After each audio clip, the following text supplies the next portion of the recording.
议员蔡洪全关心疫情问题，伫5月中就曾经联系台南知名餐厅，捐赠红酱米糕予第一线辛苦医护人员，为因加油打气，也协调国际筛处会300低湾区捐赠200万，加速市府筛检站的设立。而这次的物资捐赠，除了是家己出钱以外，也邀集台南侪间商家，包含鸿运家具、泰师傅企业、好印象公告、顺益餐饮、好运广告社。果子狸水果大卖场等商家捐赠服务件1100个，以及翠安15000个，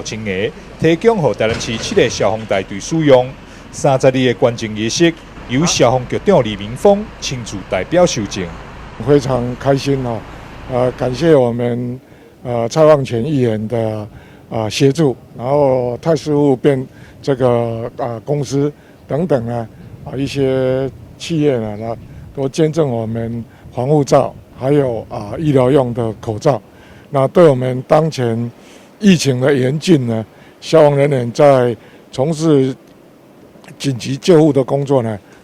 帮忙很大。我在这里要代表我们消防局全体的同仁，感谢蔡议员、蔡旺全议员以及我们相关的泰师傅等这些相关的企业的帮忙。第一线作战的消防员，他们的一个设备，这个都是消耗品。那所以我们陆续继续的一个和我们这一次的一个店家来捐给那个的防护镜跟这个我们的这个口罩医疗口罩。那特别不一样的是，这次我们的店家都是中小的一个店家。其实现在的景气，他们也都很辛苦，但是再怎么辛苦，